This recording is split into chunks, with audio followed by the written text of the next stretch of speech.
Welcome to Unlocked, an NAMFS podcast, episode 5, Beyond the Property Line. Good afternoon, gentlemen. Thank you for joining me today for a podcast for the NAMFS. Before we get going on our topics, I'd like to start with introductions. Real quick, my name's Kellie Chambers. I'm the president and COO of G7, a national property preservation and inspection company. Chad Rulo. I am the CEO of First Rate Field Services. We're a national property preservation and asset management company. Been around for almost 20 years. I also have the extreme privilege of being the current president of the board for NAMFS, which is really exciting. Yeah. My name is Micah Price. I work for Infinite Homes and Services. I am currently the senior client manager for Infinite Homes. We are regional. We're based out of Ohio. We cover about 6 or 7 states. And, we're just making our way onto the scene, but we're really excited to grow. So thanks for having me. Thanks, Micah. My name is Eric Miller. I'm the executive director of NAMFS, been so since 2011, and we're excited about the podcast. So with that, I'll hand it back to you, Kellie. Fantastic. So today we're talking about protecting the communities and protecting really what matters most beyond the actual property or house or yard. The property preservation term often elicits a vision or a perception that we cut grass and board windows. And in reality, our NAMFS membership does so much more than that. And we work really, really hard to be a good neighbor. So we're here today to dispel those myths that we just cut grass and board windows. And Chad and Micah out in the field every single day, I'm going to invite them to share some of their stories on how we're doing so much more than that. So let's start with Chad. Do you have a good prop pres story that talks about, neighbors and communities and preventing blight? Yeah, absolutely. So thanks, Kellie. I think it's a great question, right? And I love the word neighbor. I love the word community. It's huge. Being a great neighbor within the communities that we operate in is really, really big. And so do I have a story? I have a few. I'm sure Micah does too. And I'm sure that you and Eric and everybody does that's been out there, right? I think we could probably dedicate an entire series of books to the stories that we come across, right? But I do have one specific one that comes to mind, just because it was a little unique in the sense of it ended with a thank you from the neighbor, which is rare and which is not why we do these things, right? We're invested in the communities. We don't look for things. We go out there, we do our jobs, and we want to make sure the communities look good. But I'm not going to give the name of the neighbor or where it was at. I'll just say that it was in a somewhat rural community, a small town. And I personally, I get out in the field 2 to 3 times a month. I go for 2 to 4 day spans out in the field, engaging with our network and brokers and, all that good stuff. And we make sure that every single member of First Rate Field Services from the top here down gets out there. And so I was out there with our VPO. And we were out in this community and we were inspecting this house, and this lovely young older lady came out and she said, "Hey, who are you? What are you doing?" So I introduced myself and I said, "Hey, yeah, we maintain this property. We're keeping it there." And talking with her, she told me that she had lived in that house next door 30, 40 plus years. In that community. And so while there hadn't been many changes, she had been there for all of it. She had been there for the person who had lived in that house, that being their first home. And so seeing their kids grow up and all that kind of stuff. And unfortunately, the story didn't end so well as it just kind of transferred ownership. And she said she was very nervous. And she was so nervous that she had her older son move in with her. They installed cameras on her house. Because they just hadn't dealt with a vacant property next door, and she had heard stories and read stories about everything that could come with that, and looking bad and attracting the wrong type of attention and all that kind of stuff. And she said through the process, post that happening, she came to know our person in the field. She came to know us, and she was really thankful for that. She was thankful that we were there every single week, either mowing the grass, doing an inspection, and engaging with her. That was super important because she said I seen a car come up in a truck, and I didn't know who they were, and it kind of concerned me, like, who's coming down my street? We don't get a lot of traffic here, you know. And so, but through that outreach and those efforts, she said, "Wow," she's like, "I didn't realize that vacant homes were managed like this." And I said, "Well, I wish they all were. However, we're partners in this. We're a neighbor, even though we're not physically here."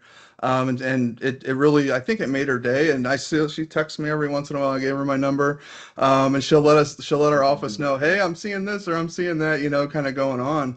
But I just think it speaks to the community aspect of it. And even though we're not physically there all the time, right? We're not living there. We're still neighbors. Right. And we gotta treat the community as such and be a good neighbor and make sure that we're doing the right things. And so here's my shout out to her again. I won't say her name. She's a lovely lady. It was great to meet her and her son. But yeah, that's my story. It was a really, really, really good story. Yeah, knowing that you made a difference, right, in somebody's house or somebody's neighborhood or somebody's community. That's fantastic. Micah, I'm guessing you've got a story or two to share on connections with the neighbors or community. Oh yeah, like Chad said, we could write books on it. I think before I start my main story, I love this story. It happened around like last year in southern Indiana. It was a rural area, but we go in to do an initial secure, and we go in there, and our contractors are getting the photos, and they come upon a whole bunch of lizard cages, and we weren't expecting it to be good. It's the middle of winter. It's really cold. Lizards are warm-blooded, so we weren't expecting the best. And our office, we're big on animals. If we see the animals, we usually will call the APL, or the Humane Society, just because the Humane Society will respond a little quicker, as we've learned over time. So we actually did find a giant lizard about like 5 or 6 feet that was still alive in the property. So we were able to save him. Like, the Humane Society sent us a picture of him like wrapped in a blanket. So that's just honorable mention that I always like to share to people, that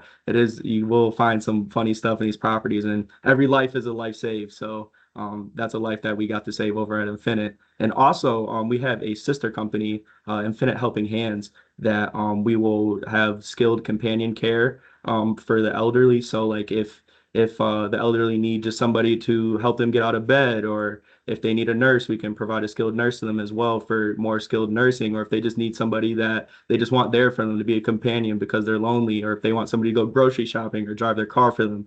So we tend to help out with the elderly on that side as well. And a story that really resonated with me was, we had a elderly gentleman who was close with our family, and he opted to use our services. And I was close with his grandson. And so we got there, and he had his companion. He loved his companion throughout the whole thing. And this is where Infinite Homes came in, where the man couldn't really get into his shower really that well, or he couldn't access his toilet really comfortably. So Infinite went in and installed the shower handles and the bars that he was able to access his shower. And we installed a seat in there, a stool that he was able to sit down, that was permanent there. And the man's life ran his course, and he was a great man. And after that, what really, really resonated with us was his grandson just wrote us a letter. It wasn't typed, it wasn't anything. It was a handwritten letter on how much that meant to him in his grandfather's life. So it really touched us, and it felt really good to be able to help somebody more, and outreach into the community as well, and not of just going into the abandoned properties and helping the community that way, but also helping the community lively is also something that is really just, it's hard to put into words how good it makes you feel. Yeah, it's got to be rewarding. Thank you for sharing that story. That's really awesome. So let's circle back to property preservation. What are your thoughts? And we'll start with Micah, and then we'll go to Chad and Eric. What are your thoughts on where clients and contractors in the field could align on a habitability or a safety standard, like something that's realistic that we could deploy across the United States to make an impression on the community? Yeah, this question, it's always tricky. It's always if I had the answer, I feel like I would be a millionaire or a billionaire by now. But it's a really tricky question. I think it really starts with true field reality. the vendors are the ones who are walking in these homes and providing all the photos. And sometimes, when our contractors or Chad and I are taking photos, there might be a hazard there that the photo might not justify, but it is there. It's just the photo is hard to justify. For example, like some flooring that might be squeaky or some flooring that might be damaged that needs to be ripped up, that you can't really show in the photo. You're trying with your foot, but it's only something that you can really explain to the client, and then, hope that they really do truly understand the nature of the situation. So I think the best alignment is when vendors are in those conversations and negotiations on the initial bid early. I love when a asset coordinator reaches out to me and ask about an initial bid, because it gives me an ability to let them know exactly what is going on at the property, and it gives a lot of more clarification too. So I think clear clarification from the initial bid from top all the way down to talking with the person who was on site is really important. And there would be a lot of the drop off that's missed would be addressed there. Good recommendation. Chad, what are your thoughts? Yeah, absolutely. So, I think when we talk about communities and we talk about, it's really, it comes to, some of it's an appearance thing, right? And so there's some communities you might go into, and maybe they don't have the funding or the infrastructure even, right, to do simple things like what we think simple landscaping, or those types of things. And so when I think of what could we adopt and kind of bring together across the board, the first thing that comes to my mind is weekly lawn service, right, / inspection. And the reason I bring that up is because I have some clients that are biweekly. I have some clients that do weekly. And I can tell you, between the two, it is a much more cost-effective measure to do it weekly, even though it sounds a little counterintuitive, right? It says, oh, well, if we're going weekly, that means we're paying for that lawn service every single week, right? Well, it's more than a lawn service. It's an inspection. It's a property touch. It puts boots on the ground at that property. So you're ensuring that you're not just doing lawn service. Maybe it doesn't need it weekly, but you're also picking up any trash that maybe have blown across. It's giving you an opportunity to engage with the neighbors who are there. Maybe they come out and you get to know them, and then they're able to report issues. It enables you to get to the asset and say, oh, I see a leak. And thankfully, this hasn't morphed into some even more catastrophic issue. I'm able to correct that issue now. I'm able to report on that issue now, which ultimately lends to a cost savings for that asset. So for the client, but it also lends to ensuring that the assets that we're servicing within our communities are kept up to standard. They're kept up looking good. They don't look like vacant, rundown, properties that never get any attention or anything like that. And so I think that that's something that is, one, cost effective across the board, but two, greatly enhances the community and the appeal of those assets within the community by doing it weekly versus bi-weekly, or in some cases monthly. I've had clients say, hey, maybe we want to do this monthly. And I'm like, yeah, maybe you don't want to do that monthly. It's maybe not a great idea. And this isn't me just trying to bill you weekly, I promise. You definitely want to do it weekly, but make it more than a lawn service. Make it a lawn service / an inspection, a property service, right? And go out and do that. And we've seen tremendous success with that in the ones that we do weekly. And that would probably be my best guidance or advice. If I could say, hey, maybe we should do this as an industry, I think that would probably be the first place that I would start. I think that's an awesome suggestion. I would assume, hopeful, that it would also reduce the number of neighbors calling in to me to complain that the grass needs cut. So I love that. We should run with that idea for sure. Eric, you have to hear from a lot of our members, right, about their ideas on how to improve property preservation and the inspection process. What are you hearing? Yeah, so I think, lots of similar things to kind of what Chad just kind of laid out. And those are some things that NAMFS has discussed through our industry solutions or our solutions and standards committee, where we brought those types of concerns around there. As Chad, articulated there, the biggest thing that always is a concern is, well, then I'm going to get charged for it. But what we've seen and things that we've had conversations with code enforcement and those other entities that are outside of kind of our normal day-to-day business is, they would also encourage that type of approach because it does put more eyes on the property more frequently, reduce code enforcement issues. Definitely, as to both the stories that both Chad and Micah shared, it allows you to build a relationship with neighbors who then ultimately work with you to help identify problems. Again, if I'm there once every 15 days, or in some instances, once every 30 days, there's a lot of time that's lost in between there. And it might be a different car, and the person might be a little bit more concerned. So, especially as safety is such a paramount nowadays, again, getting out there, being there more frequently are definitely a lot of the issues that we do run into, and the suggestions that we do hear from the field. And again, we're trying to work that through our various committees to try and make that a reality. That's awesome. Good for NAMFS. So I'm sure that Micah, Chad, you guys come across lots of questions from neighbors and people in the neighborhood when you're out at properties. And I know I have as well. And the neighbors approach and they're like, hey, are you taking care of the broken blah blah blah while you're here? And often it's no, we're just here to cut the grass, or we're here to change the locks, or we're here to winterize the plumbing, right? How do you convey empathy and respect and help explain the process to the neighbor regarding access to the property, timelines, compliance, and that you're not allowed to do more than what's on your purchase order? So, Chad, you want to start? Yeah, absolutely. So I love this question. It's a great question because you're absolutely right. There are so many times that I go to a property and we talk more than just about, sports or something like that. You guys come out, I go to KC or something like, hey, Chiefs. And I'm like, absolutely. But they're also, they're concerned, right? I mean, if you think about it, these assets are, many construction zones at times, right? There's trailers and there's trucks and there's equipment and there's all this activity that's happening, whether it's small amount of activity that's regular, weekly lawn service, or say you're doing some kind of, major temporary repair to a roof because of a leak or what have you. And so people are concerned because they're like, what's going on? They also want to know, what happened, right? And we can't speak to that. And that's a tough thing, right? They want to say, oh, well, I know Joe or Fred or whoever, but such and such and such and such. And so, and we can't really get into that. So what I like to do is, and this is what we coach our teams on. This is what I personally adhere to whenever I'm out in the field and I'm talking with the neighbor.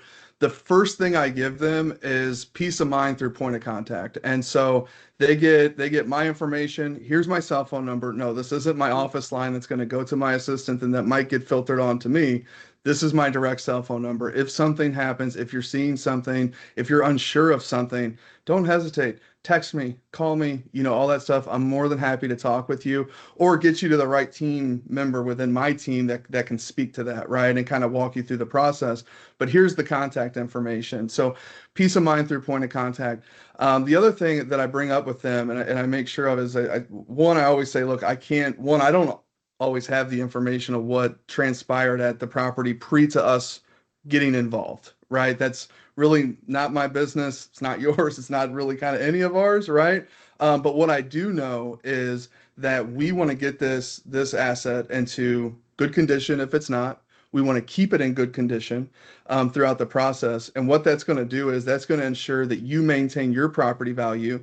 It ensures safety within this community. It doesn't become a haven for, people to squat in or, anything like that. And so really just kind of really emphasizing with them, what we're doing is not only adding value or sustaining value in your community, it's also keeping you safe. It's not going to be an eyesore. It's not going to be something that you have to worry about.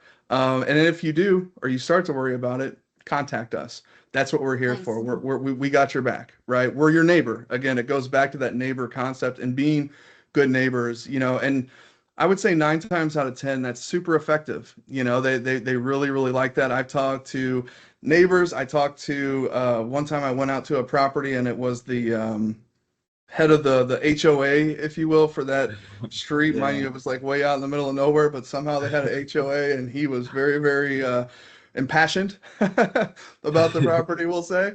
And I talk, but 9 times out of 10, that will work, right? And for the times that it doesn't, it still shows that effort, right? Like we got to give that every effort that we can, and whether it's a legitimate, complaint into the office, or sometimes it's not, and people are just, they don't want it. They don't want a vacant property. They don't want the hassle. They don't want to see work trucks pulling up.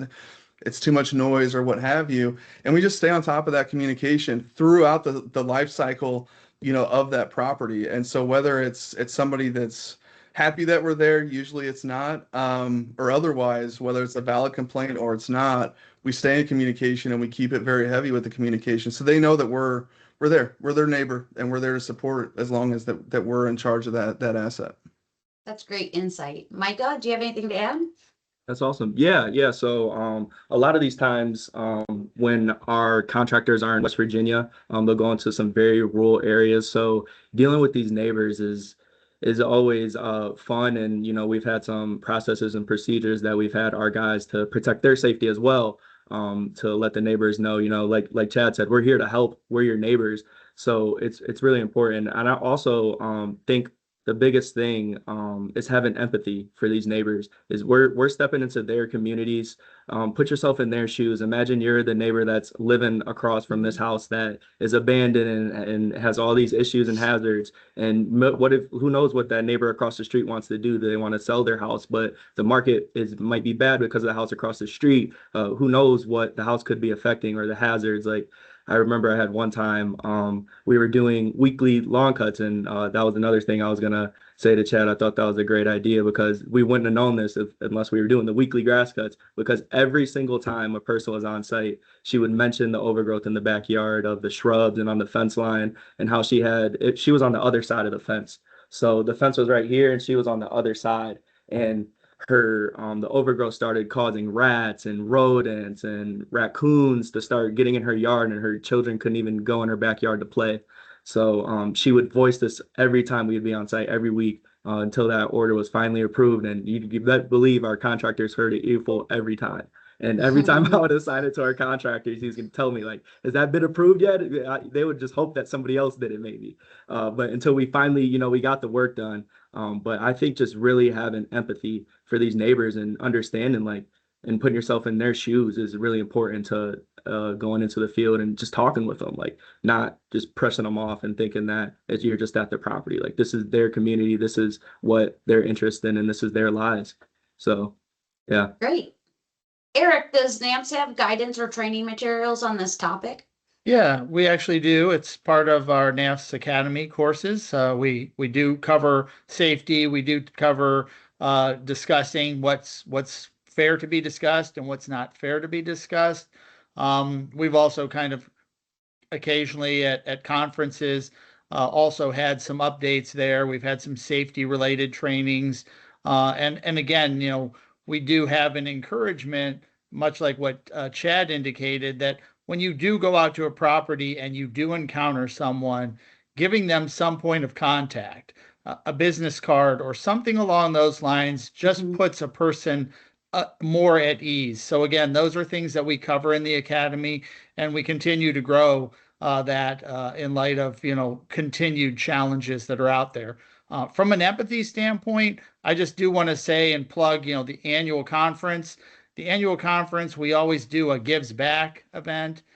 We've done things like working with people at like kind of a wounded warriors type situation, doing home repairs for veterans who can't afford it. We've done things like working with Habitat for Humanity. There's a great empathy within our industry and within our membership to make sure that the communities that they're in, and even the communities that we come into from a conference standpoint, do receive definite repairs or want to engage with the homeowners in that area. So it's a great opportunity and always well received.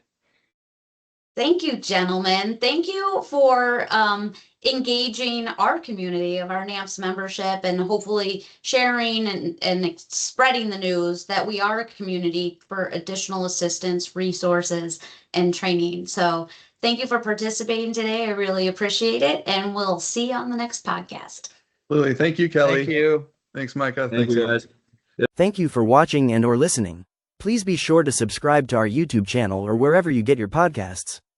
We look forward to next Wednesday when we unlock Season 1, Episode 6.